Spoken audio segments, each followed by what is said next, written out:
मेरा नाम बासित अली है और मुझे आज पता चला है कि 2-4 दिन पहले सिद्धू साहब हमारे पास आए थे, हमारे मेहमान बने थे। इमरान भाई ने उन्हें अपने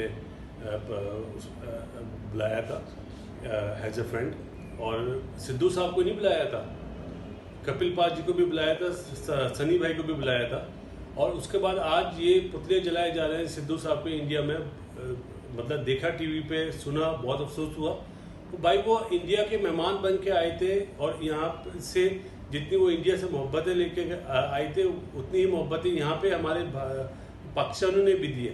लेकिन इस तरह के उनके पुतले वहाँ जलाए जा रहे हैं, उन्हें गद्दार बोला जा रहा है, सरासर ज्यादती है उनके साथ। उन्होंने भी इंडिया की खिदमत करी है, जिस तरह हम लोगों ने या और हमारे क्रिकेटर्स ने पाकिस्तान के लिए खेला, इस तरह सिद्धू साहब ने भी खेला है। वो सिद्धू साहब इंडिया के दुश्मन नहीं है। अगर आप लोगों ने उन्हें कबूल नहीं करना तो मैं आपसे रिक्वेस्ट करता हूँ सिद्धू साहब, आप पाकिस्तान आ जाए, मेरा घर आपके लिए हाजिर है। आपको उतनी ही इज्जत मिलेगी जितनी इंडिया में मिली है। इमरान भाई ने जो अगर अपनी सेरेमनी में बुलाया था तो वो किसी मकसद के लिए नहीं, मतलब कोई वो नहीं था, उनके दोस्त थे। आप लोग इस तरह उन्हें गद्दारी का लक़ब दे रहे हैं, ये सरासर ज्यादती है, ऐसा नहीं होना चाहिए। स्पोर्ट्समैन स्पोर्ट्समैन ही होता है। अल्लाह के वास्ते सियासत को बीच में मत लाएं। Thank you.